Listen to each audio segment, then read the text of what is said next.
광고로 예배 시작하겠습니다. 하이치교 오신 여러분 예수 이름으로 환영합니다.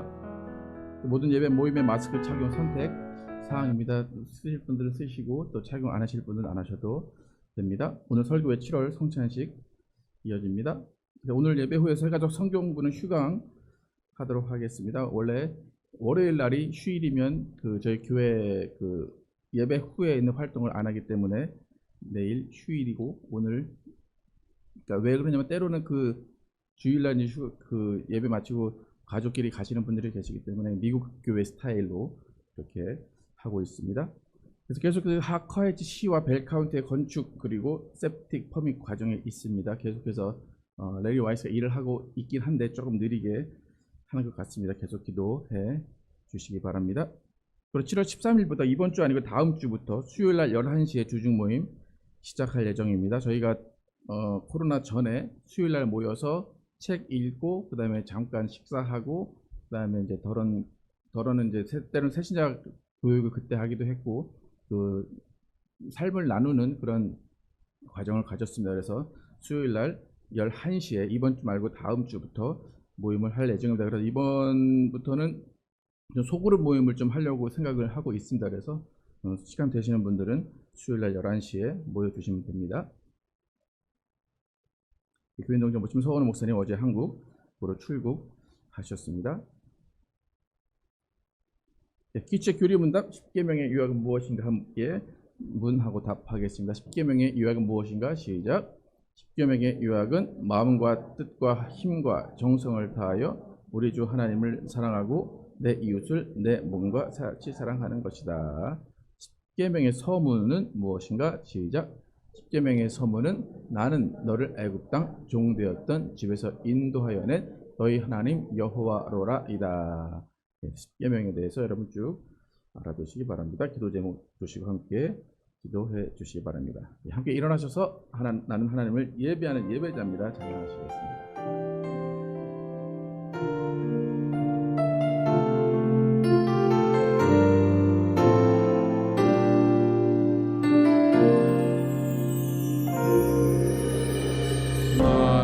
하나님을 예배하는 예배자입니다.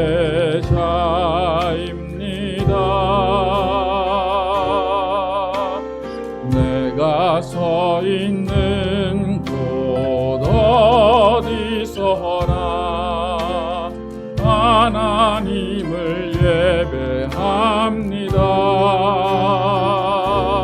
내 영혼 거룩한 은혜를 향하여 내 마음 완전한 하나님 향하여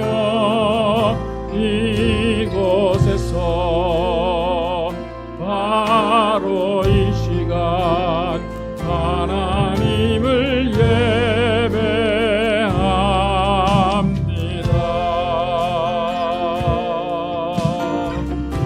하나님을 예배하는 예배자입니다. 나는 하나님을 예배하는 예배자입니다.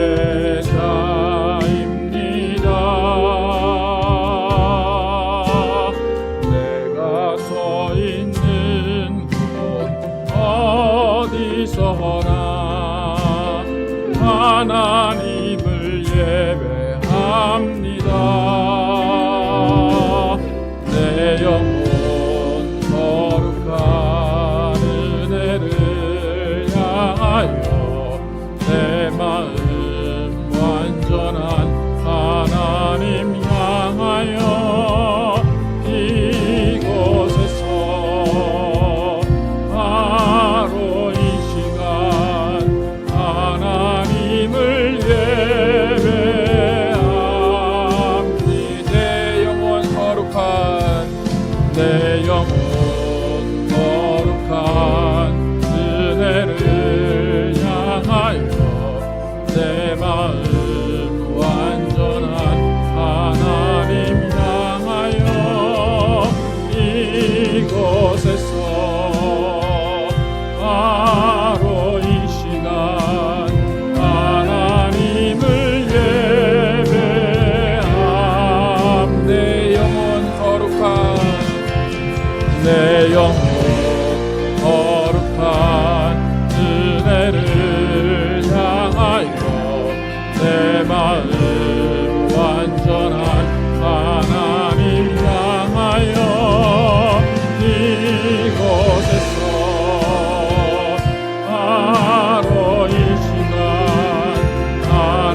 감사합니다. 오늘도 우리를 함께 인도하여 주시고 모이게 하셔서 하나님 앞에 예배하게 하시고 하나님의 이름을 높이게 하심을 감사합니다.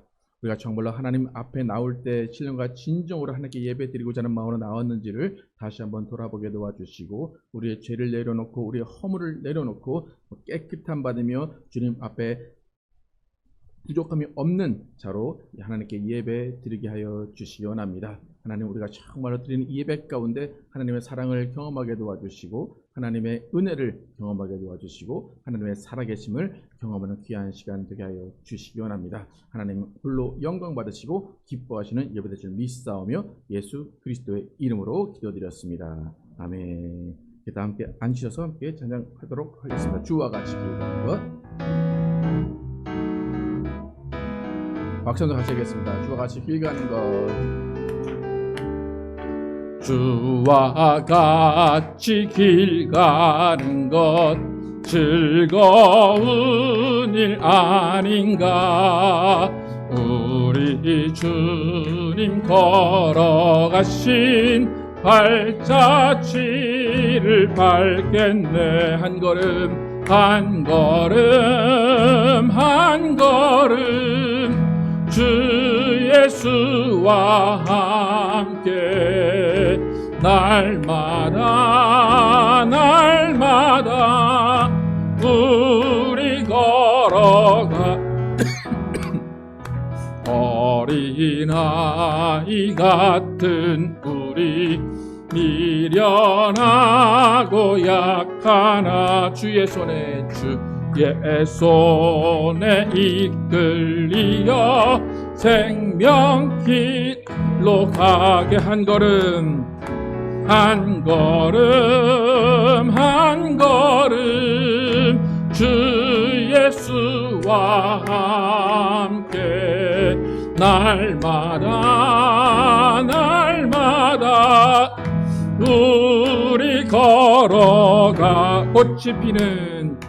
꽃이 피는 들판이나 험한 골짜기라도 주가 인도하는 대로 주와 같이 가. 한 걸음 한 걸음 한 걸음 주 예수와 함께 날마다 날마다 우리 걸어. 옛선지자 에녹같이 옛선지자 에녹같이 우리들도 천국에 들려 올라갈 때까지 주와 같이 걷게. 한 걸음 한 걸음 한 걸음 주 예수와 함께 날마다 날마다 우리 걸어가리. 아멘. 나의 갈 길 다가도록 함께 찬양하겠습니다.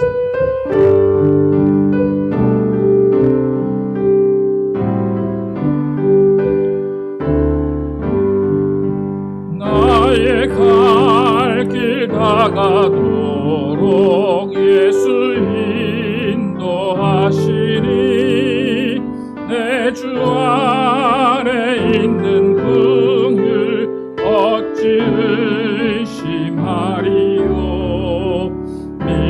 믿음으로 사는 자는 하늘 위로 받겠네.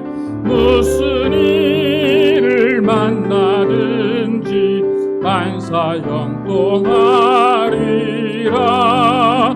무슨 일을 만나든지 만사형통하리라. 나의 갈 길 다가도록 예수 인도하시니 어려운 일 당한 때도 족하는 해주시네. 나는 교만하고 매우 가라나 나의 앞에 반석에서 샘물 나게 하시네. 나의 앞에 반석에서 샘물 나게 하시네. 나의 갈 길 다가도록 예수 인도하시니 그의 사랑 어찌 큰지 말로 할 수 없도다. 성령 감화 받은 영혼 하늘 날아갈 때에 영영 너를 나의 찬송 예수 인도하셨네. 영영 너를 나의 찬송 예수 영영 부를 나의 찬송 영영 부를 나의 찬송 예수 인도하셨네. 영영 부를 나의 찬송 예수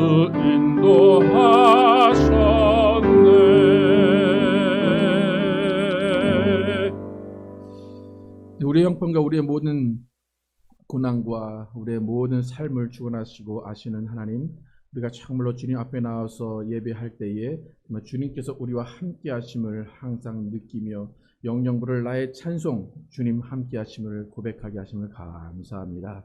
하나님, 우리는 알지 못하고 우리는 때로는 주님을 또 멀리할 때도 있고 주님의 뜻에 합당하지 못하게 살 때도 있습니다. 그럼에도 불구하고 우리를 용서하시고 우리를 정말로 사랑하셔서 계속해서 기다려주시고 우리를 다시 한번 기회를 주셔서 하나님께 나아가게 하심을 감사합니다. 하나님, 정말로 주님이 주시는 이 예배의 순간에 더욱더 하나님과 친밀함을 느끼게 도와주시고 하나님과 더욱더 가까이 갈 수 있도록 인도하여 주시기 원합니다.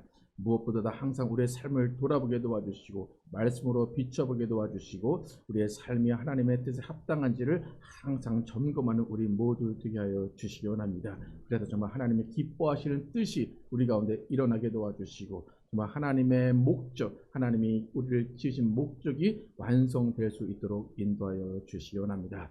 또 하나님, 우리가 정말 살아갈 때에 혼자 살아가는 것이 아니라 또 공동체를 이루며 가정을 이루며 살아갑니다. 우리가 공동체와 가정 가운데서 그 가정과 공동체가 하나님 안에 하나님이 정하신 목적을 이루며 살아가게 하여 주시기 원합니다. 하나님의 영광, 예수 그리스도의 복음의 전파라는 사명과 목적을 달성하는 우리 모두가 되게 도와주시고 그 목적을 위해서 나의 것을 헌신하며 나를 포기하며 나를 낮추는 우리의 삶이 되게 하여 주시기 원합니다. 그래서 정말로 우리의 모습은 하나된 모습 되게 도와주시고 화음으로 하나된 어우러진 아름다운 모습 될 수 있도록 인도하여 주시옵소서. 오직 주님만이 우리의 주인 되시고 우리의 정말 산성 되시고 우리의 힘 되어 주시기를 원합니다. 하나님이 우리에게 하나씩 주신 그 달란트들이 모여서 아름다운 열매를 맺게 도와주시고 하나님이 기뻐하시고 하나님이 영광 받으시는 하나의 교회, 하나의 가정, 하나의 공동체로 만들어 갈 수 있도록 인도하여 주시기 원합니다. 하나님, 우리 가정들 지켜주시고 보호해 주시면 감사합니다. 지금까지 인도해 주셨사오니 앞으로의 모든 일들 가운데도 하나님의 영광이 드러나는 일들만 가득하게 도와주시고 때로는 고민하고 때로는 마음 아프고 때로는 아픔이 있을지라도 포기하지 않고 주님 앞에 무릎 꿇고 기도할 수 있도록 인도하시고 기도의 역사가 일어나는 우리 모든 사람들 될 수 있도록 인도하여 주시기 원합니다. 하나님, 또 우리 교회에 또 하나님께서 건축에 설명해 주심을 감사합니다. 하나님께서 이루시고 하나님께서 완성하실 줄 믿습니다. 하나님, 우리 모두는 약하고 연약할 뿐이오니 하나님께서 모든 것들을 이루어 주시고 모든 것들을 책임져 주시고 모든 것들을 완성하여 주시기 원합니다. 그래서 정말로 하나님이 완성하시는 그날 함께 하나님을 찬양하며 하나님을 높이는 우리의 삶이 될 수 있도록 인도하여 주시기 원합니다. 하나님, 오늘도 예배합니다. 이 예배 가운데 성령으로 충만케 하시고 성령이 인도하시고 성령이 함께 하시는 귀한 시간 될 줄 믿사오며 예수 그리스도의 이름으로 기도드렸습니다. 아멘. 찬양하시면서 준비하신 예물 드리시겠습니다. 나의 모습, 나의 소유.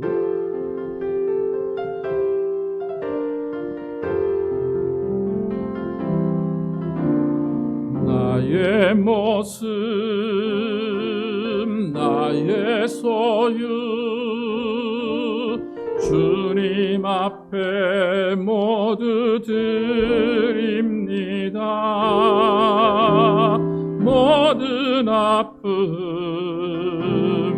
모든 기쁨, 내 모든 눈물 받아주소서.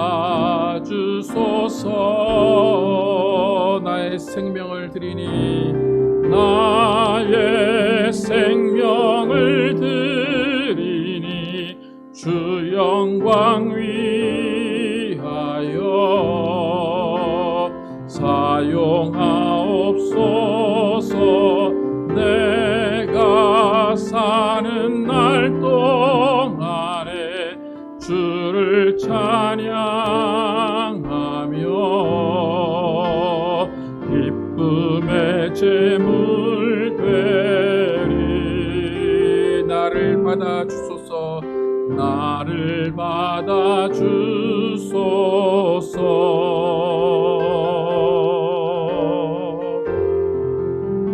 어제 일과 내일 일도, 어제 일과 내일 일도, 꿈과 희망 모두 드립니다. 모든 소망, 모든 계획, 내 손과 마음 받아주소서.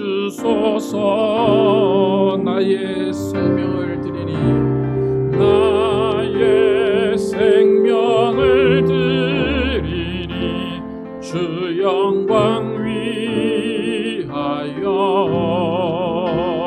사용하옵소서. 내가 사는 날 동안에 주를 찬양하며 기쁨의 제물 되리. 나를 받아주소서. 나를 받아주소서. 우리 가진 이 모든 것, 우리 가진 이 모든 것들을 다 주께서 우리에게 주시었네. 몸밖에 드릴 것이 없으니 내 삶을 받아 주소서. 나의 생명을 드리니, 주 영광 위하여 사용하옵소서. 내가 사는 날 동안에 주를 찬양하며 기쁨의 제물 되리. 나를 받아주소서. 나를 받아주소서.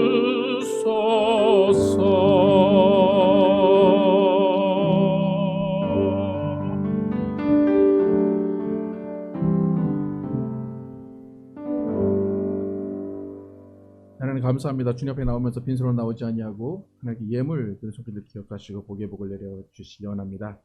하나님께서 온전하게 그 믿음으로 구별해야 되는 그 손길 기억하시고 하나님의 복과 은혜 내려 주시기 원합니다.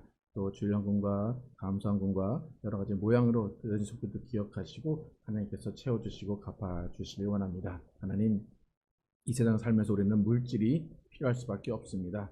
그런데 정말로 그 물질이 얼마나 필요한지를 바로 깨닫게 도와주시고, 많이 있다면 내 필요만큼만 갖게 도와주시고 그 나머지를 베푸는 삶을 살게 하여 주시길 원합니다. 내 필요가 많은 내 필요가 있음에도 불구하고 그 필요에 적게 우리가 재물을 갖고 있다면 또 돕는 사람을 보내주셔서 그 재물을 또 돕게 도와주시고 또 내가 필요한 만큼 벌 수 있는 또 환경을 주시고 노력하여서 일을 하여서 그 환경을 열어갈 수 있도록 인도하여 주시기 원합니다. 하나님, 물질로 인해서 시험 받는 자 없게 도와주시고 물질로 인하여 어려움 받는 자 없게 도와주시길 원합니다. 주대교회의 모습 가운데 어떤 모습이 그런 모습인지를 또 오늘 말씀을 통하여 듣습니다. 하나님, 이 말씀을 통하여서 우리가 들을 때에 정말로 하나님의 뜻이 어디에 있는지, 또 예수 그리스도의 뜻이 어디에 있는지, 또 예수 그리스도가 세우신 교회가 어떻게 행하여 하는지를 바로 깨닫기를 원합니다. 오늘 말씀 가운데 은혜 받게 도와주시고 깨닫게 하여 주시기 원합니다. 오늘 성령이 함께 하시는 예배될 줄 믿사오며 예수 그리스도의 이름으로 축복하며 기도드렸습니다. 아멘. 하늘에 계신 우리 아버지, 이름이 거룩히 여김을 받으시오며 나라에 임하옵시며 뜻이 하늘에서 이루어진 것 같이 땅에서도 이루어지이다. 오늘날 우리에게 일용할 양식을 주옵시고 우리가 우리에게 죄진 자를 사하여 줄 것 같이 우리의 죄를 사하여 주옵시고 우리를 시험에 들지 말게 하옵시며 다만 악에서 구하옵소서. 나라와 권세와 영광이 아버지께 영원히 있사옵나이다. 아멘.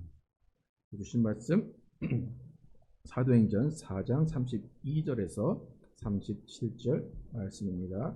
사도행전 4장 32절에 37절 제가 먼저 읽고 교독해서 읽겠습니다. 믿는 무리가 한 마음과 한 뜻이 되어 모든 물건을 서로 통용하고 자기 재물을 조금이라도 자기 것이라 하는 이가 하나도 없더라.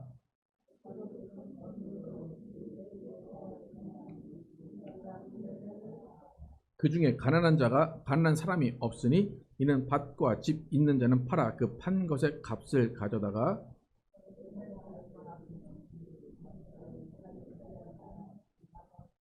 그브로에서 난 레위족 사람이 있으니 이름은 요셉이라. 사도들이 일컬어 바나바라 번역하면 위로의 아들이라 하니 그가 밭이 있음에 팔아 그 값을 가지고 사도들의 발 앞에 두니라.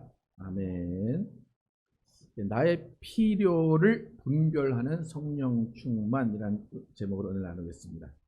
지난주에 설교 가운데 베드로와 요한이 이제 풀려났습니다. 그리고 풀려나와서 그 동료들과 만나서 함께 기도를 했습니다. 모든 위협과 대적 가운데서 우리는 하나님을 온전히 섬기며 예수 그리스도의 복음을 담대히 전파하게 해주십시오 라고 하나님의 주권 아래 있음을 찬양했고, 또 어떤 위협 가운데 어떤 어려움 가운데서도 그 상황에 휘둘리지 않는 성령 충만을 구하는 기도를 함께 드렸습니다. 지난주에 사도들이 드린 기도 함께 24장 29절 30절 함께 기도하는 마음으로 함께 읽어보도록 하겠습니다. 시작.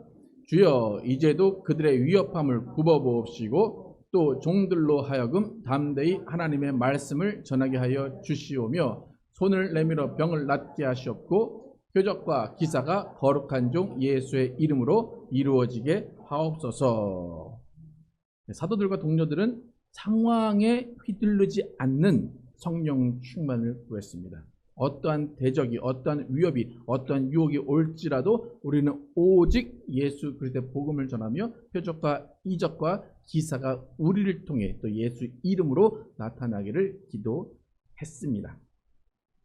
그러니까 이렇게 기도한 가운데 성령 충만이 임했다라고 사도행전은 이야기합니다. 사도행전을 보면 성령 충만이라는 단어가 많이 나옵니다. 지금도 교회 가운데 성령 충만이라는 단어를 많이 사용합니다. 그러나 제가 생각할 때 이 성령 충만이라는 단어처럼 오해가 되고 악용이 되고 오용이 되는 단어가 많지 않다고 생각합니다.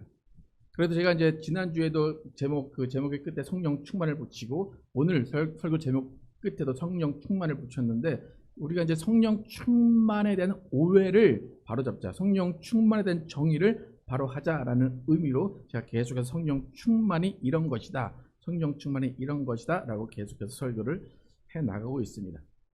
결론부터 말씀드리면 성령 충만은 뭐 방언을 몇 시간 한다, 기적과 이사가 일어난다, 그것이 아니라 뭐 불로 하는 것이 성령 충만이 아니라 성령의 은사를 경험하고 표적을 경험하고 하나님의 살아계심을 경험하고 예수님이 나와 함께 하심을 경험한 사람이 성령 충만한 그 뜨거움을 가지고 세상에 나가서 사는 것, 그것이 성령 충만입니다. 그러니까 믿음 그리고 헌신, 그 모든 것들이 교회 안에서 이루어지는 것은 당연하지만 그 교회 안에서의 그 믿음과 성령 충만과 헌신과 뜨거운 마음이 결국에는 밖에 우리가 세상에 살아가는데 적용이 돼야 된다는 것입니다. 그러니까 교회 안에 성령 충만하면 그 성령 충만으로 밖에 나가서 사는 삶이 생활의 원동력이 돼야 돼요. 그러니까 교회에서 기뻤으면 밖에 나가서도 기뻐야 돼요. 그러니까 그 힘을 얻는 것이 성령 충만입니다. 그러니까 사도행전 안에서 일어나는 성령 충만을 봐도 표적과 기사가 주로 예수 믿지 않는 자들을 통해서 그들에게 일어났습니다. 예수 믿지 않는 자들을 향해서 일어났습니다. 그래서 하나님의 살아 계심을 드러내는 수단으로 성령 충만이 임했습니다. 그런데 그 성령 충만이라는 것 자체가 나 성령 충만하니까 만족해. 성령 충만하니까 나는 내 마음대로 생활하고 내가 원하는 것을 다 할 거야 라는 것이 아니라 정말 성령 충만한 그것이 생활 가운데 조절이 되고 생활 가운데 그것이 절제가 되는 것까지 이르러야 성령 충만이라는 것입니다. 그럼 지난주 본문과 오늘 본문은 이어져 있습니다. 떨어져 있지 않아요. 그런데 지난주 본문은 표적과 기사와 이적이 일어나게 해주십시오 라고 성령 충만함으로 마쳤어요. 그런데 바로 그 다음 절에 좀 상황이 바로 이상하게 바뀐 것이 뭐냐면 공동체적인 생활을 이야기하고 있습니다. 성령 충만해서 말씀을 전했다 그러면 계속해서 밖에서 전도하면서 교회의 지경을 넓히고 예수 그리스도의 복음을 전하는 그것이 계속 나와야 되는 그것이 아니라 바로 성령 충만한 다음에 공동체적인 생활을 이야기하고 있습니다. 무슨 말인가 하면 성령 충만을 받았어요. 그 다음에 나타난 현상은 방언을 말하거나 이적을 베푸는 것도 있지만 더 중요한 것은 삶의 방식이 바뀌었다는 겁니다. 삶을 사는 태도가 바뀌었다는 겁니다. 여러분 지금 4장에서 살펴봤듯이 사도행전 3장 4장에서 변화된 사람은 거의 10,000명이 넘습니다. 10,000명이 넘는 사람들이 예수 그리스도를 믿겠다. 나도 예수 그리스도를 믿는 공동체와 함께 하겠다라고 선언을 합니다. 특히 이제 각 지방에서 온 사람도 있겠지만 지금은 예루살렘에 모여 있는 사람들이 공동체를 이루어서 예루살렘 교회가 시작이 되는 겁니다. 그러니까 일단 예루살렘에 거주하는 자들이 예수를 믿기로 하고 그 예수를 믿기로 한 자들이 삶의 방식을 맞춰가는 이야기입니다. 어떻게 삶의 방식을 맞춰가는지 32절 함께 한번 읽어보겠습니다. 시작. 믿는 무리가 한 마음과 한 뜻이 되어 모든 물건을 서로 통용하고 자기 재물을 조금이라도 자기 것이라 하는 이가 하나도 없더라. 이 사람들이 얼마나 오랜 시간을 대화하고 얼마나 오랜 시간을 같이 상의를 하고 토의를 했는지 모르겠어요. 그런데 이들에 대한 평가는 뭡니까? 믿는 무리가 한 마음과 한 뜻이 되었다라고 이야기합니다. 한 마음과 한 뜻, 어떤 상태인 것 같습니까? 한 마음과 한 뜻. 믿는 무리가 숫자를 컴퓨터에 입력같이 똑같은 마음이 입력이 됐다는 말일까요? 어떻습니까? 여러분 성령 충만해 봤지만 성령 충만했더니 부인과 남편이 아내 남편이 또 자식과 부모의 마음이 하나가 되든가요? 성령 충만했더니 갑자기 저 마음이 내 마음이고 이심전심이 되든가요? 성령 충만하면 다른 사람이 내 마음을 완전히 이해해 줍니까? 성령 충만하면 여러분 다른 사람의 마음을 다 이해했습니까? 어떻습니까? 31절에 성령 충만했다 라고 한 다음에 바로 32절에 믿는 무리가 한 마음과 한 뜻이 되었다. 이 일이 과연 가능한 것인가? 우리가 한 마음과 한 뜻이 안 되는 이유는 뭡니까? 왜 그럴까요? 나쁜 게 아니에요, 그죠? 내 뜻과 저 사람의 뜻이 다르기 때문이고 마음과 마음이 다를 수밖에 없기 때문입니다. 한 마음과 한 뜻이 되었다는 건 뭐냐면 마음이 일치했다는 게 아니에요. 내 마음과 저 사람의 마음이 똑같다라는 게 아니에요. 그것은 뭐냐면 나를 비웠다는 거예요. 나를 포기했다라는 거예요. 그러니까 나의 마음을 다른 사람의 마음에 채우거나 그 사람의 마음을 나의 마음에 채웠다가 아니라 채운다의 의미가 아니에요. 우린 채우길 원해요. 다른 사람이 나의 마음을 알아주길 원하고 내가 저 사람을 받아들여야 되겠다라고 생각을 해요. 근데 그것은 인간적으로 될 수가 없어요. 성령 충만도 그것을 가능하지 못하게 한다는 거예요. 인간의 마음이기 때문에. 근데 어떻게 저렇게 믿는 무리가 한 마음과 한 뜻이 되었을까요? 채우는 게 아니라 포기한 거예요. 채우는 게 아니라 버린 거예요. 또 버리고 공감대가 형성되는 것은 예수 그리스도라는 한 주체가 있었기 때문에 가능합니다.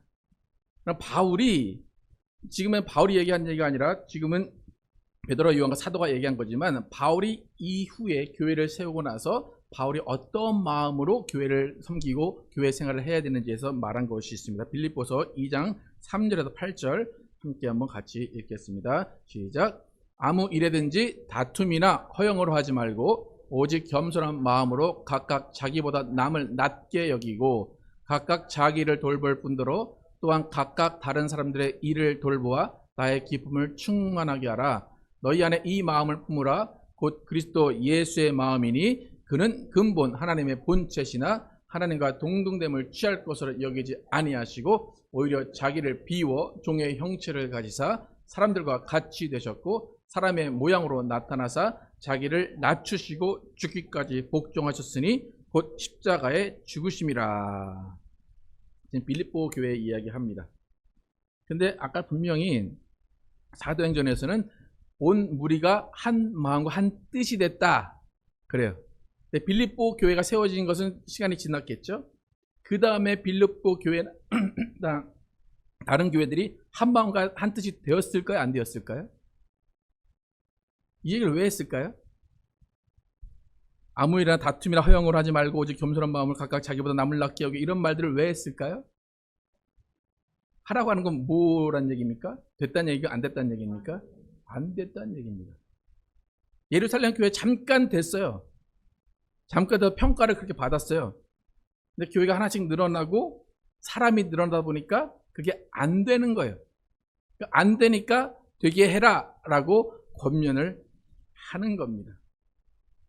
보시면 다툼이나 허영으로 하지 말라라고 나와요. 근데 다툼이라는 거는 결과예요. 결과. 영어 성경 NIV에 보면 selfish ambition이라고 나와요. 다툼이라는 단어의 차례에 selfish ambition이라고 나와요. selfish ambition은 우리가 그냥 해석하면 뭡니까? 이기적인 야망이라는 거예요. 이기적인 야망이라는 거예요. 그러니까 같이 한국말과 영어를 같이 붙여서 해석을 하면 이기적인 야망으로 일어난 다툼이라는 거예요. 그러니까 교회 안에서 이기적인 야망으로 일어난 다툼이 없게 하라라고 바울이 이야기합니다. 여러분은 성령 충만한 다음에 야망이 다 다릅니다. 여러분 성령 충만한 다음에 비전이 다 다릅니다. 성령 충만한 다음에 하고 싶은 일들이 다 다릅니다. 어떤 사람들은 성령 충만한 다음에 나는 말씀을 읽어야지, 난 조용히 묵상하면서 골방에서 기도해야지 그런 사람이 있어요. 어떤 성령 충만하면 나는 선교 가야지 라는 사람이 있어요. 어떤 성령 충만하면 난 뜨겁게 찬양해야지 라는 사람이 있어요. 그것들이 다 야망이에요. 비전이에요. 꿈이에요. 그러니까 이것은 공통점인데 뭐냐면 성령 충만은 뭔가 변한다는 거예요. 뭔가 이전의 삶에서 내가 변화돼서 내가 원하는 것, 내가 더 하고 싶은 것들이 생긴다는 거예요. 성령 충만하면 그것들이 공통점이에요. 어떤 사람은 성령 충만하면 건축해야 되는 사람이 있고, 성령 충만한 어떤 사람은 선교해야 되는 사람이 있고, 성령 충만한 어떤 사람은 제자를 키워야 된다는 거예요. 근데 한 사람이 그것을 하는 건 상관없어요. 근데 교회에서 다 성령 충만한 다음에 각각의 야망을 이야기하면 그 교회가 어떻게 되겠습니까? 다툼이 일어날 수밖에 없다는 것입니다. 이기적인 야망은 나쁜 게 절대 아니에요. 하나님이 주신 꿈이에요. 하나님이 주신 비전이고 하나님이 주신 일과 사명입니다. 그런데 그 야망들이 이기적이 되어서 나는 이걸 반드시 해야 돼. 이게 이루어지지 않으면 이건 교회도 아니고 이거는 성령 충만이 아니야 라고 한다고 하면 그때부터 다툼이 일어날 수밖에 없는 겁니다. 그러니까 정작 자신은 믿음으로 가진 생각이라고 얘기해요.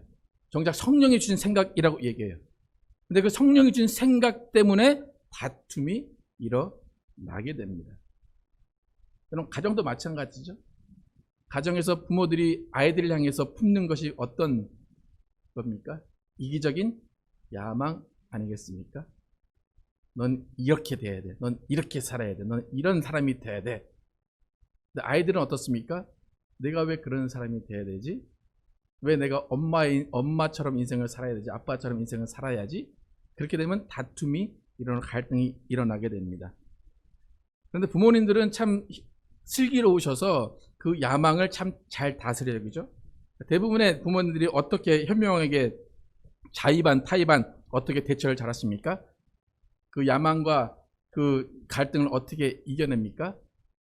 그냥 포기하면 되죠. 네. 에휴, 그래, 네 인생 네가 살아야지. 내가 네 인생 살아줄 수 있겠느냐? 그냥 한순간에 그냥 다툼이, 갈등이 사라져 버리는 겁니다.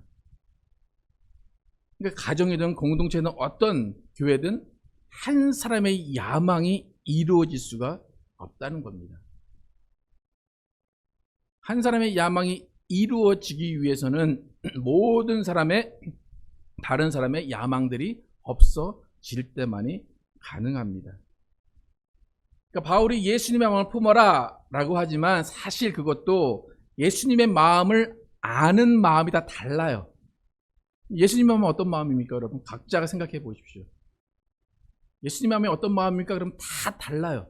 그럼 각자가 예수님의 마음을 품었다면 그 예수님의 마음도 다 다르게 품고 있는 겁니다.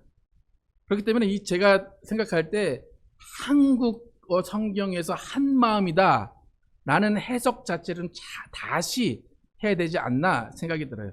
영어 성경에도 one heart, one mind라고 나오긴 하는데 이 한 마음이라는 단어를 다르게 해석을 해야 되는 것이 맞지 않나 생각이 됩니다.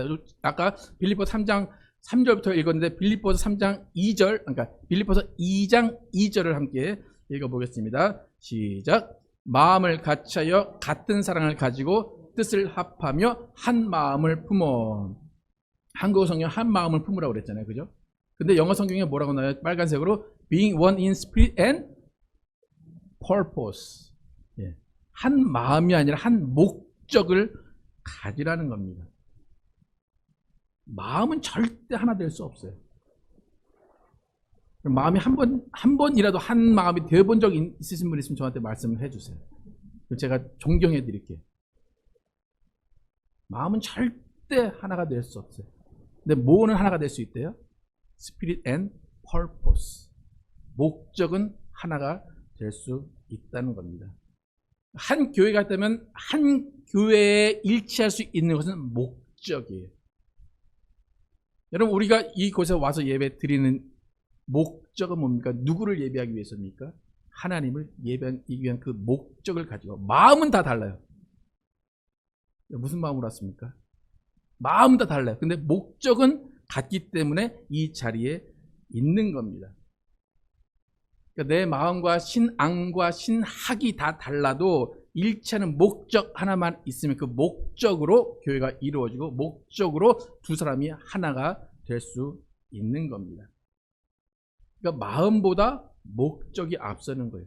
우리가 한 20년 전 가장 유명했던 그 성경 공부 책이 성경 공부 책 중에 가장 유명한 책이 뭔지 아십니까?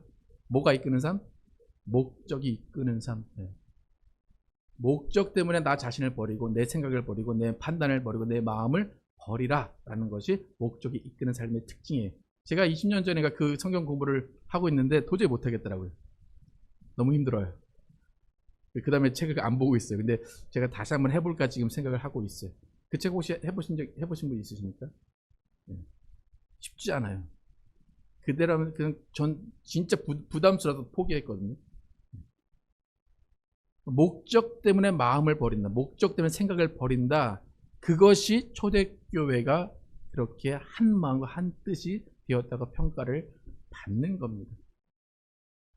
우리가 이렇게 한 마음이 되는 거 힘든데 하나님은 한 마음이 됐을까요? 삼위일체 하나님 한 마음이 됐을까요? 됐을까요? 십자가 앞에서 예수님 어떻게 했습니까? 원하건대 나에게서 이 잔을, 마음이 같은 겁니까? 다른 겁니까? 다르죠. 근데 뭐가 같아요? 목적이 같아요. 목적이 같기 때문에 아까 우리가 읽은 것처럼 예수님이 십자가 앞에서 다 버린 거예요. 자기를 비운 거예요. 여러분 삼위일체 하나님도 마음이 같다고 생각하면 안 된다니까요. 다 오해예요. 마음은 절대로 같지 않아요. 마음이 같다라고 생각한 때부터 우리는 어떻게 돼요? 다툼이 일어나요. 갈등이 일어나요.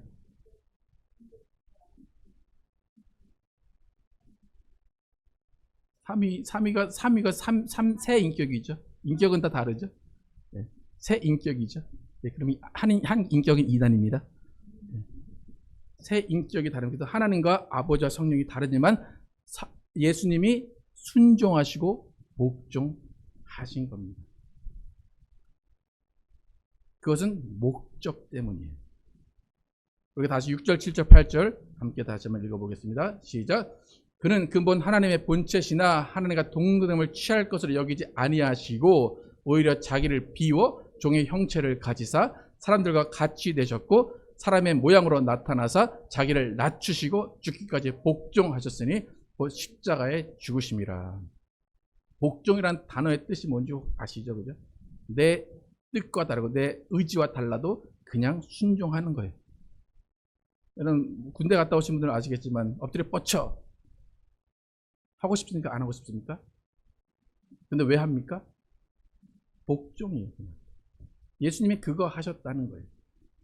그러니까 오늘 본문 사도행전 4장 마지막 부분에서 처음 공동체를 세운 예루살렘 교회가 마음과 뜻이 하나가 되었다는 것은 회의를 오래 하고 서로가 다 이해해서 마음이 하나가 됐다는 것이 아니라 예수를 전하는 마음, 예수를 전한다는 그 목적이 하나가 됐다는 겁니다. 그 목적을 왜 자기의 마음을 접고 뜻을 접고 자기의 생각을 접고 자기의 이기적인 야망을 접었다는 겁니다. 저는 음악을 전공했는데 음악에서 가장 중요한 것이 화음이에요. 하모니예요. 음악의 목적은 하나된 소리를 만드는 거죠. 믹싱이라고 하는데 하나된 소리를 섞어내서 듣는 사람은 하나로 듣게 만드는 거예요. 그러니까 화음이라는 건 적어도 2개 이상의 파트, 그러니까 많게는 오케스트라 같은 경우 20개 넘게 소리가 납니다. 근데 듣는 사람은 그것을 하나로 들어서 하나로 들릴 때 아름답다, 감동적이다 라고 듣는 거예요. 여러분 이 많은 악기들이 동시에 소리를 내요. 따로 소리를 내는 게 동시에 소리를 내요. 그런데 그 동시에 소리를 낼 때 그 조각조각이 모여서 하나가 되는 거예요. 교회도 마찬가지예요.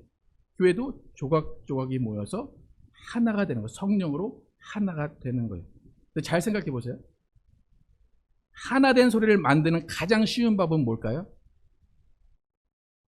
만약에 바순이 있고 첼로가 있고 바이올린이 있다.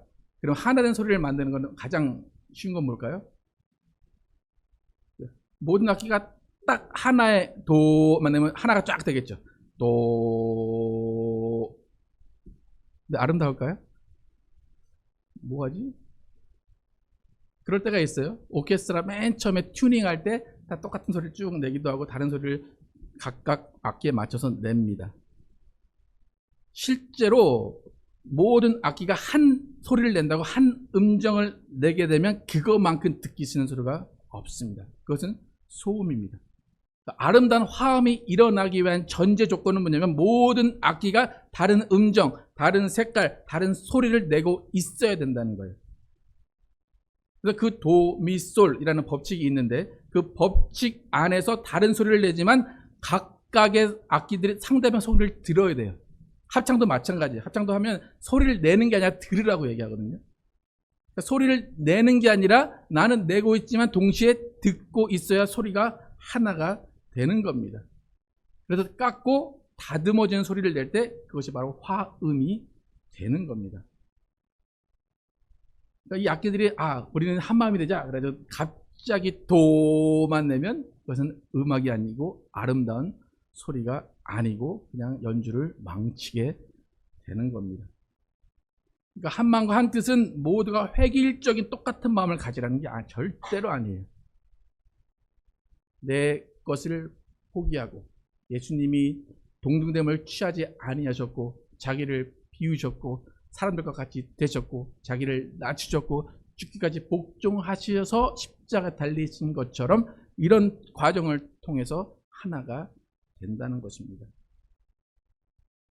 그렇다면 오늘 본문에 나오는 예루살렘 교회가 어떻게 믿는 무리가 한 마음과 한 뜻이 되었다라는 평가를 받게 됐을까? 어떤 모습을 보였기에 어떤 실전을 했기에 이들이 한 마음과 한 뜻이다 라고 평가를 받았을까? 32절 다시 한번 읽어보도록 하겠습니다. 시작. 믿는 무리가 한 마음과 한 뜻이 되어 모든 물건을 서로 통용하고 자기 재물을 조금이라도 자기 것이라 하는 이가 하나도 없더라. 뭐래요? 자기 것인데 자기 것이라고 하는 자가 몇 명이 있었대요? 하나도 없었다. 이것이 바로 화음을 맞춰가는 공동체의 삶입니다. 내 것이 분명히 있어요. 자기 것이라고 하죠. 인정해요. 자기 것인데 자기 것이 아니다 라고 하는 태도, 그것이 화음, 하모니를 만들어낸 겁니다. 그럼 내 것을 내 것이 아니라고 하는 것 쉬운 일인가요? 내 돈을 남이 쓰는 꼴 여러분 보실 수 있습니까? 내 돈을 남이 가지고 있는 것만 해도 우리는 화가 날 겁니다. 그런데 이런 일들이 예루살렘 교회에서 일어났다는 겁니다. 기본적인 이론적으로 이런 불가능한 일이 어떻게 일어났을까요? 성령 충만했기 때문입니다. 여러분 성령 충만하십니까?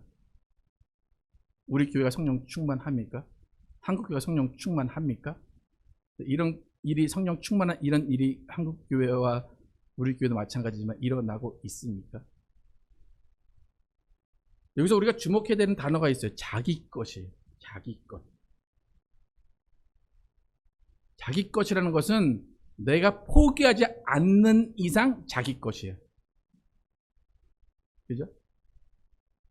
그런데 이들 중에는 내 것이 내 것이다, 자기 것이다라고 한 사람이 없었다는 거예요. 그러니까 끝까지 이건 내 거다라고 한 사람이 하나도 없었다는 겁니다. 우린 때로는 누구에게 물건을 주거나 뭐 도움을 주거나 뭐 헌금을 하거나 도네이션을 하거나 그 다음에 그것을 아까워하는 사람이 있습니다. 또 많은 사람들 중에 뭐 11조를 내든지 뭘 하든지 하나님께 빼앗기는 것 같이 생각하시는 분들이 있습니다. 왜 아깝고 왜 빼앗긴 것 같을까요? 내 거니까 그래요. 우리가 가장 마음 편한 건 뭐예요? 누가 내 돈을 빌려주고 어떻게 하면 제일 마음이 편해요? 그냥 못 받는다. 못 받는다는 건 누구 거예요? 네 거야. 내 게 아니다. 그래야 마음이 편해집니다. 오늘 우리가 알아야 되는 성령 충만은 뭐냐면 내 것이 무엇인지, 자기의 것이 무엇인지를 분별할 줄 아는 것이 성령 충만입니다. 그러니까 내 것이 내 것이라고 주장하지 말라는 게 아니에요. 내 것은 내 것인데 내 것이 아닌 부분을 내 것이라고 하지 말라라는 것입니다. 그러니까 본문에서 자기의 것을 자기의 것이라 하지 않았다라는 말의 의미는 뭐냐면 내가 100을 갖고 있어요. 근데 나는 20만 가지고 있으면 충분해요. 그럼 내 것, 자기 것은 몇이에요? 20. 그럼 80은 누구 거예요? 누구 건지 모르지만 자기 것은 아니게 됩니다. 그러니까 성령 충만의 첫 번째는 뭐냐면 100을 가지고 있는데 내 것이 몇인가를 알아야 된다는 거예요. 내 것은 30이다 그러면 70은 내 것이 아니다라고 포기할 수 있는 그 삶의 성령 충만입니다. 그러니까 무슨 말이냐면 나의 필요를 내가 정할 수 있어야 돼요. 나의 필요를 내가 알 수 있어야 돼요. 30만 있으면 사는데 30만 있으면 사는데 100이 있다고 해서 이게 다 내 거라고 하는 그것이 성령 충만한 삶이 아니라는 것입니다. 근데 만약에 내 필요가 10이다 생각해요. 나는 가진 게 3밖에 없어요. 그럼 몇이 필요해요 더? 7이 더 필요해요. 그죠? 이때는 어떻게 할까요? 많은 가운데 난 3만 필요해. 10이 있는 건데 3만 필요해 하면 7을 그냥 버리면 되잖아요. 그건 쉽죠? 근데 난 10이 필요해. 근데 3밖에 없어. 그럼 그 7은 어떻게 돼요? 가장 중요한 건, 가장 쉬운 건 뭐예요? 3으로 만족하며 사는 거. 그게 가장, 그러니까 바울이 그걸 얘기하잖아요. 자족하며 살아라. 그게 가장 훌륭한 거고, 난 3밖에 없어서 10이 있어야 돼. 라고 하면 그 필요라는 것을 느끼고 그 7만큼의 일을 하든지 7만큼의 노력을 해서 자기가 그 7을 얻게 하는 것. 그것이 또 성령 충만입니다.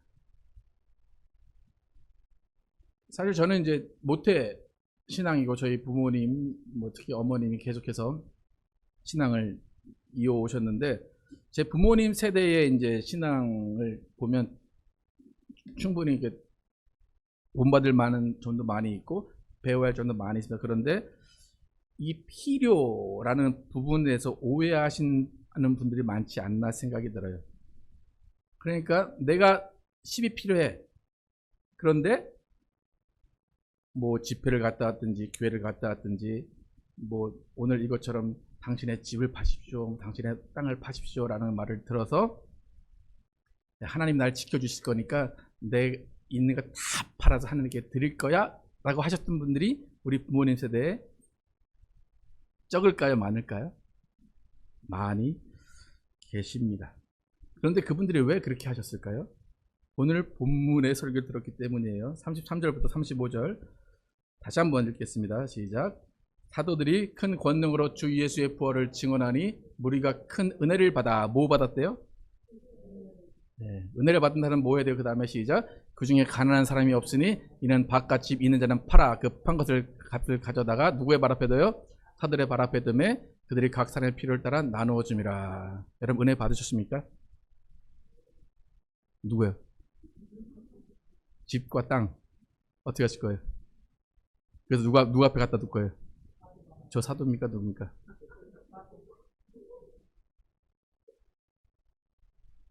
옛날에 이런 설교가 많았어요.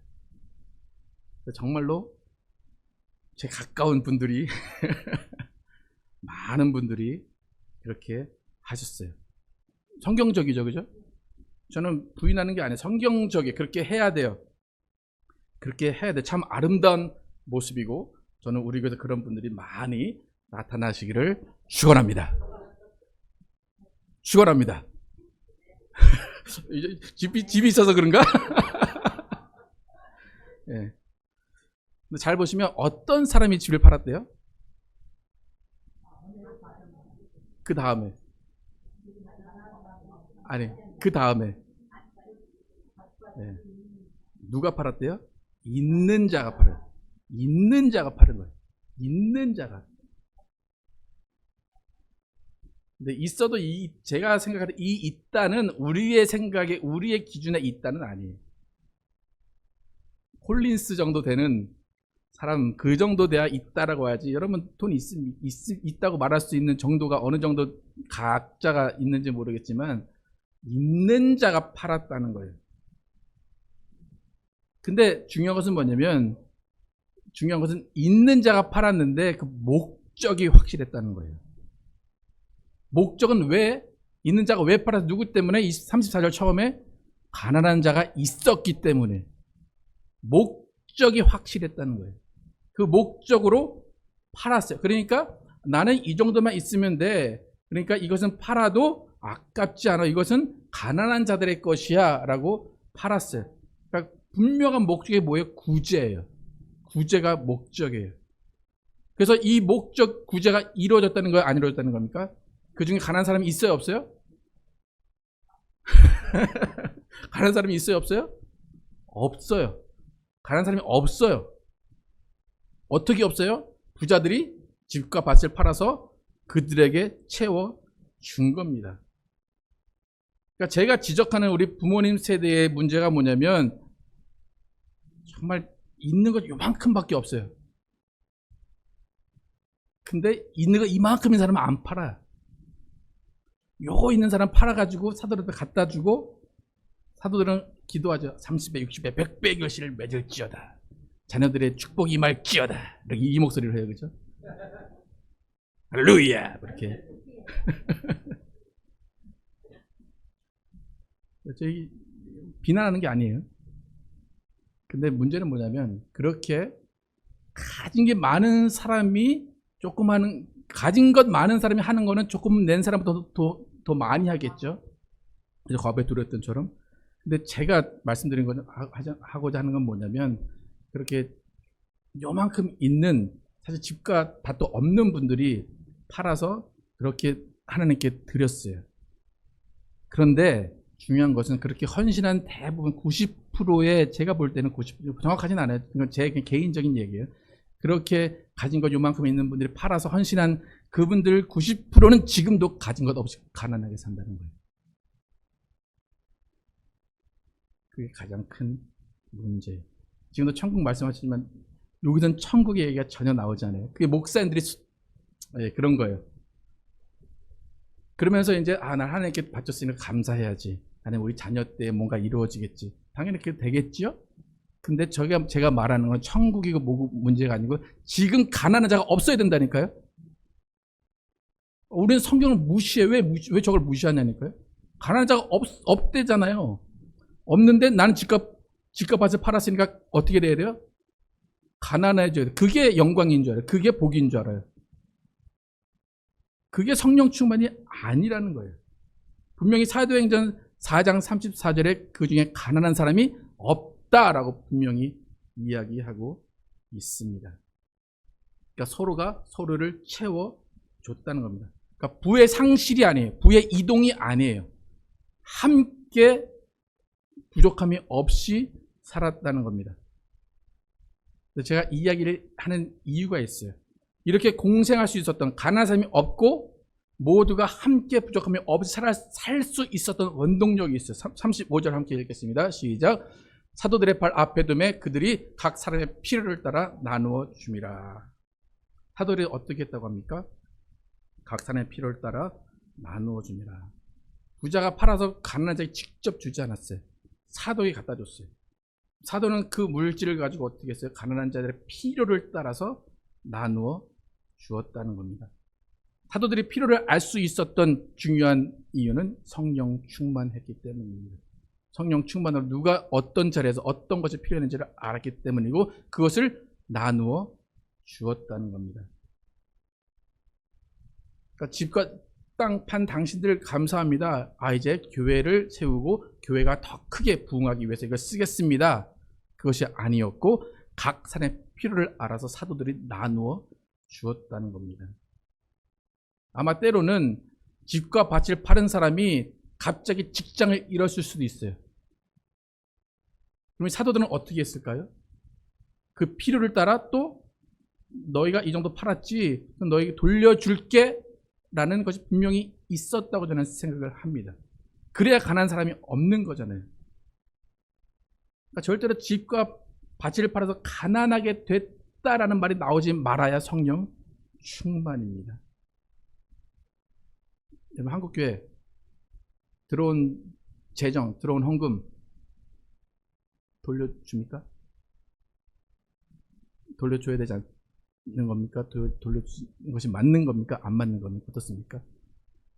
지금 각 사람의 필요를 따라 나눠줬다는 헌금이 다시 나갔다는 겁니다. 한국교회에서 선교, 해외 선교도 많이 하고 여러 가지 좋은 일을 많이 합니다. 하지만 각 사람의 필요를 따라 나누어 주는 일들이 과연 이 초대교회만큼 이루어지고 있느냐는 겁니다. 한국교회뿐만 아니라 우리 교회도 그걸 과연 하고 있느냐라는 겁니다. 그럼 성령으로 우리가 거듭났고 성령이 충만을 받았다면 각각의 필요를 알아야 됩니다. 먼저 여러분의 필요를 아시기 바랍니다. 여러분 필요 없는 것들을 가지고 계시지 마시기 바랍니다.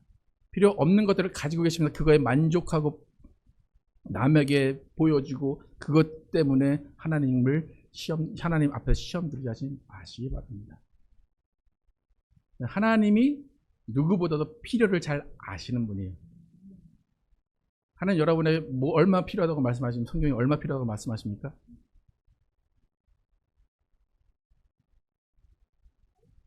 성경에 그런 말 없나요? 네. 나의 것을 도둑질했다. 도둑질하는 건 뭐 하나님 것을 뺏어갔다는 거죠. 하나님은 하나님의 필요를 분명하게 정해 놓으셨다는 겁니다. 우리는 정말로 이 성령 충만이 무엇인지를 알고 많이 가졌다면 나의 필요의 한 부분을 잘 생각하시고 적게 가졌다면 정말로 성령 충만으로 이것을 어떻게 채워나갈 것인가 그것을 노력하고 또 일하고 그것을 채워 가시기 바랍니다. 그래서 교회는 그 필요의 균형을 잡아주는 곳이 되어야 할 것입니다. 그래서 아름다운 하모니가 모여져서 아름다운 화음을 내는 우리 교회가 되고 정말 자기의 것 또 남의 것 그 필요를 잘 알아서 그것을 함께 공유하며 함께 베풀며 긍휼을 나누는 여러분과 우리 교회가 되기를 예수의 이름으로 축복합니다. 함께 찬양하도록 하겠습니다. 하나님의 은혜로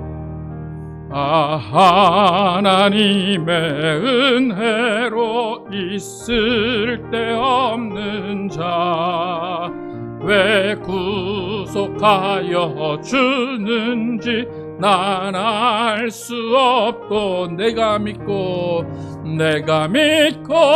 또 의지함은 내 모든 형편하시는 주님 늘 보호해 주실 것을 나는 확실히 아네.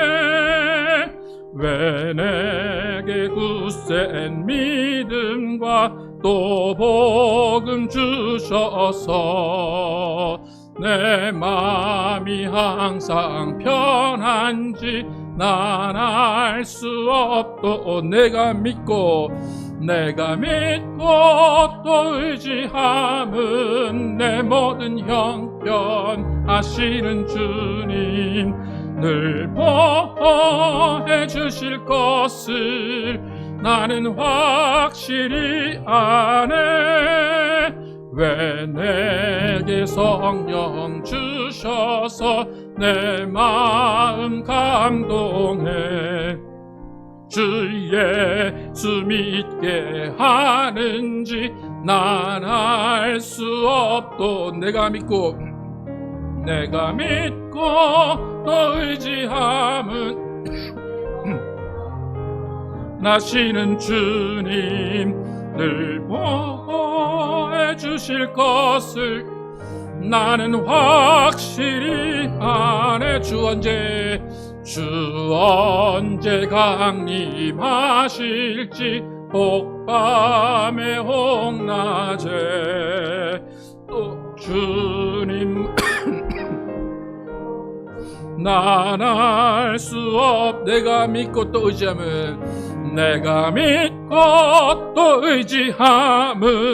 내 모든 형편 하시는 주님 늘 보호해 주실 것을 나는 확실히 아네. 시간 기도하실 때 정말 우리가 성령 충만으로 우리의 필요를 알 수 있도록 내가 얼마가 필요한지를 정말로 분명히 알아서 정말 그 필요한 부분만큼 있으면 정말 그것을 만족하여 살 수 있도록 하시고 또 그보다 많다면 정말 그것을 나눠주고 살고 그것보다 부족하다면 정말 기도하여서 또 일하여서 노력해서 그 부족한 부분을 채울 수 있도록 또 하나님의 은혜를 받아서 그것이 채워지는 역사를 볼 수 있도록 함께 기도하도록 하겠습니다. 아버지 역사주도 도와주시기 원합니다. 하나님께서 우리와 함께 하시고 인도하심을 감사합니다. 주님이 우리에게 주신 기쁨이 넘치게 도와주시고 주님이 우리에게 주신 사랑이 넘치게 하여 주시옵소서. 오직 주님께서 우리에게 주신 사랑이 넘치며 그 사랑을 베푸는 자 될 수 있도록 인도하여 주시옵소서. 하나님의 우리에게 주시는 그 모든 것들이 하나님께서 우리에게 알맞게 주시고 우리의 필요에 맞게 주셨음을 감사합니다.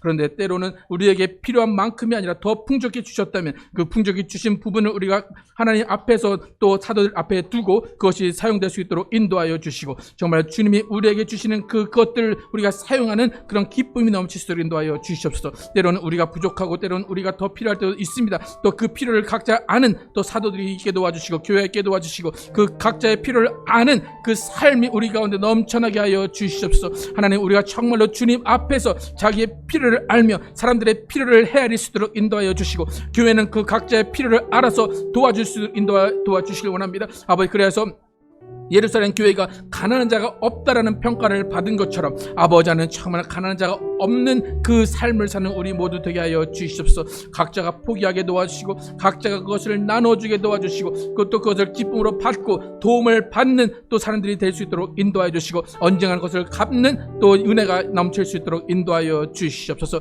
아버지 하나님, 정말로 성령 충만이 무엇인지를 알기 원합니다. 성령 충만이 무엇인지를 바로 알기를 원합니다. 하나님, 정말로 주님의 뜻을 이루는 우리 되게 하여 주시옵소서. 무엇보다 우리는 목적이 같기를 원합니다. 한 목적으로 주님 앞에 나아가길 원합니다. 아버지, 성령으로 인도하시고 성령으로 함께하여 주시옵소서. 성령 충만의 증거가 하나님의 일을 나누며 하나님의 품을 나누며 하나님의 성품을 드러내는 우리 모두 되게 하여 주시고 각자가 참말로 하나님의 이름을 드러내는 그 목적을 가지고 함께할 수 있도록 인도하여 주시옵소서. 아버지, 역사하시고 인도하여 주시옵소서. 하나님, 감사합니다. 주님께서 우리에게 성령을 충만히 부어주셨습니다. 그리고 귀신을 쫓아내며 방언을 말하며 뱀을 씹으며 병든 자에게 손을 얹는 중 낫는 역사를 이루게 하셨습니다. 그러나 그런 개인적인 권능, 개인적인 능력으로 그치는 것이 아니라 예루살렘 교회는 바로 그 자리에서 공동체적인 삶을 나누었습니다. 온 믿는 무리가 한 마음과 한 뜻이 되었다라고 평가를 하고 있습니다. 한 마음과 한 뜻, 그것은 한 목적을 이루는 것이었습니다. 교회를 세우고 그 교회 안에 가난한 자가 없게 하기 위한 그 목적을 이루었습니다. 하나님, 이건 이상적인 일일 수도 있습니다. 그러나 초대교회는 그 일을 했습니다. 그 일을 할 수 있었던 첫 번째 이유는 성령 충만이었고 두 번째 이유는 성령 충만으로 자신의 필요를 알았기 때문입니다. 내가 가진 것 이상, 내가 필요한 것 이상의 것을 가지고 있는 자들이 그것을 다 팔아서 사도들 앞에 주었습니다. 사도들은 그것을 가지고 교회를 불리고 교회의 명성을 높이는 것이 아니라 각각 필요한 자들에게 그것을 나누어 주었습니다. 그리고 그것은 정말로 가난한 자가 없다는 결론이 나왔습니다. 하나님, 이것은 한 사람의 노력과 한 사람의 일로 되는 것이 아니라 교회와 모든 성도의 뜻이 하나가 되고 목적이 하나가 되어야 될 것입니다. 그것이 바로 한 마음과 한 뜻이 되는 것입니다. 하나님, 이것은 실현 불가능한 일일 수도 있습니다. 하지만 우리는 이런 뜻을, 이런 목적을 잘 깨닫기를 원합니다. 그래서 정말로 주님이 우리에게 원하시는 것이 무엇인지, 주님이 우리에게 소망하시는 것은 무엇인지를 바로 알기를 원합니다. 예수님도 아버지의 뜻, 그것을 때로는 부담스러워 하셨습니다. 이 잔을 내게서 거두시옵소서라는 마음을 보였습니다. 하지만 아버지의 뜻이라면 내가 죽도록 순종하겠습니다 라고 그 뜻, 목적을 위해서 자신을 비우고 자신을 십자가 위에 못 박히게 하셨습니다. 하나님, 우리는 어떠한 목적으로 세상을 살아가고 있습니까? 우리는 어떠한 목적으로 교회를 다니고 있습니까? 하나님, 우리는 목적을 나누게 도와주시고 그 목적이 이끄는 삶을 살게 하여 주시기 원합니다. 그 목적이 맞다면, 목적이 하나 되었다면 우리의 생각과 우리의 판단과 우리의 이기적인 야망을 버리게 하시고 오직 그 하나님이 원하시는 그 목적을 향하여 달려가는 우리 모두가 되게 하여 주시기 원합니다. 하나님께서 우리에게 꿈과 비전을 주셨사오나 그 꿈과 비전을 이루는데 한 목적으로 묶이게 도와주시고 그 목적이 이루어져서 하나님의 영광 되는 우리의 삶이 되고 교회가 되고 인생 되게 하여 주시기 원합니다. 하나님, 오늘 또 성찬을 합니다. 하나님이 성찬할 때에 우리 예수 그리스도의 죽음과 부활을 기념하고 이것을 증거하는 삶을 살기 원합니다. 우리 인생의 목적이 예수 그리스도의 증인되는 것입니다. 예수 그리스도의 증인 되기 위하여서 우리가 이것을 하오니 정말 이것을 실행할 때마다 예수님을 증거하고 예수님을 기념하고 예수님을 생각하는 우리 모두 되게 하여 주시기 원합니다. 이 시간 성령으로 함께 하시고 성령이 주관하여 주시는 믿사오며 예수 그리스도의 이름으로 기도드렸습니다. 아멘.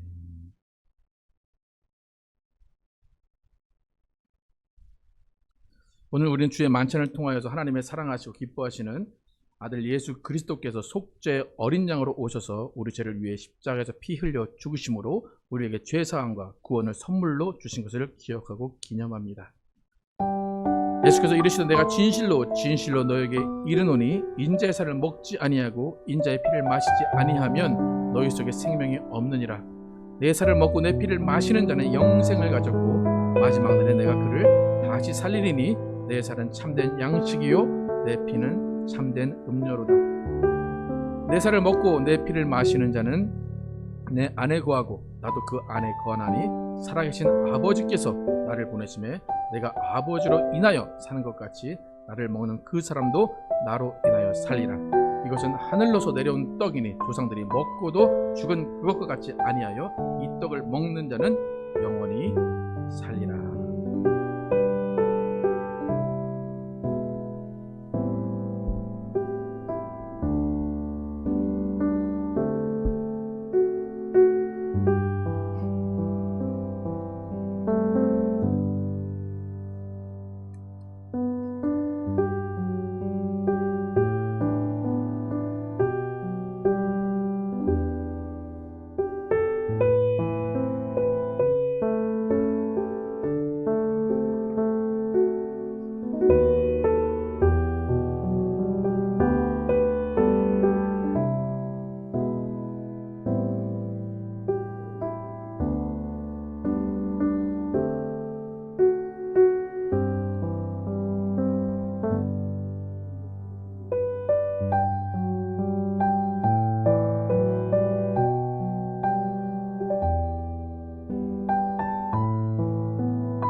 하나님 감사합니다. 오늘도 예수 그리스도의 피와 살을 기념했습니다. 우리가 예수의 피와 살을 기념하는 목적을 깨닫게 도와주시고 죽을 때까지 세상 끝까지 예수 그리스도의 죽음과 부활을 증거하는 우리 모두 되게 하여 주시기 바랍니다.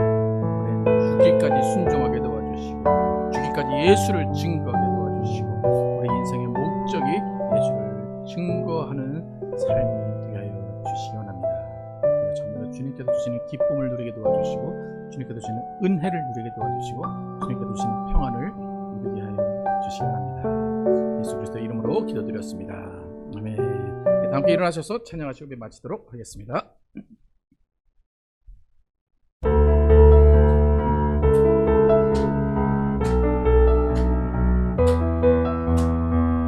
저 높은 높은 하늘 위로 밝은 태양 떠오르듯이 난 주저앉지 않으리.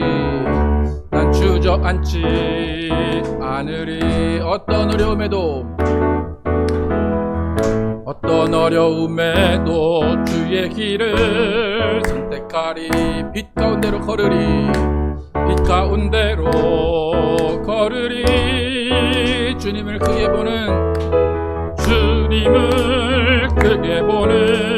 믿음 가지고 세상에 나타내리라. 세상에 나타내리라. 놀라운 주의 사랑을. 주의 꿈을 안고 일어나리라. 선한 능력으로 일어나리라. 이 땅의 부흥과 회복은 바로 나로부터 시작되리. 주의 꿈을 안고 일어나리라. 선한 능력으로 일어나리라. 이 땅의 부흥과 회복은 바로 나로부터 시작되리. 주님을 크게 보는 믿음 가지고 세상에 나타내리라. 놀라운 주의 사랑을. 주의 꿈을 안고 일어나리라. 선한 능력으로 일어나리라. 이 땅의 부흥과 회복은 바로 나로부터 시작되리. 주의 꿈을 안고 일어나리라. 선한 능력으로 일어나리라. 이 땅의 부흥과 회복은 바로 나로부터 시작되리.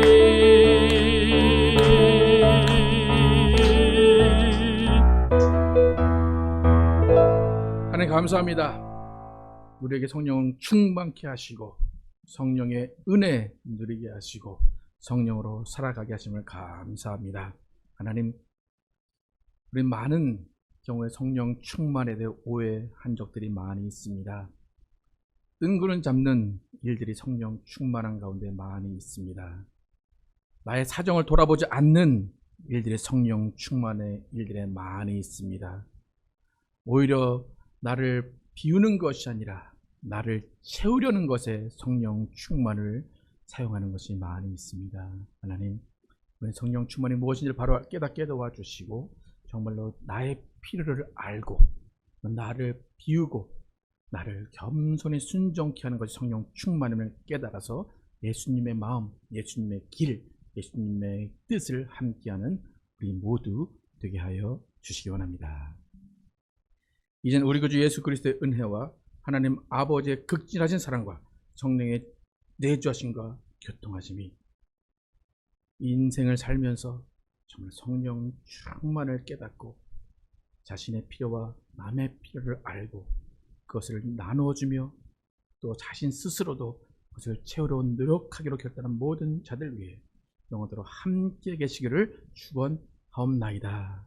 아멘.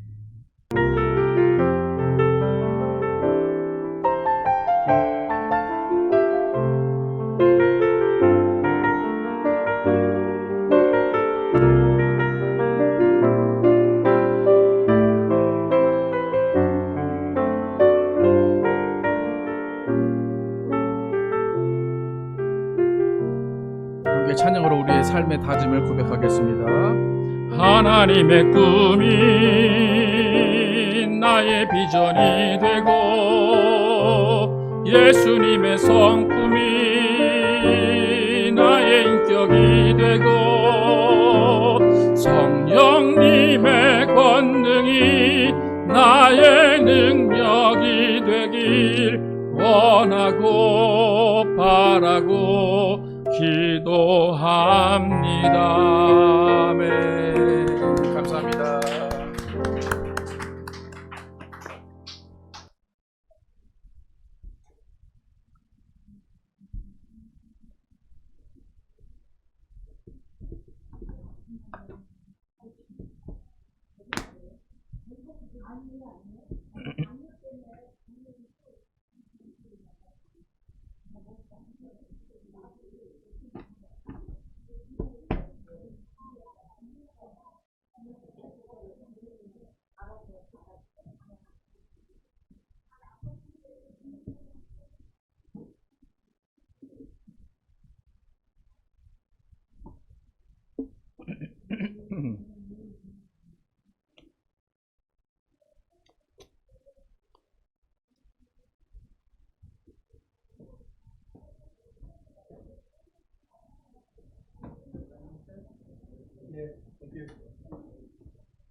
네, 가져가십니다.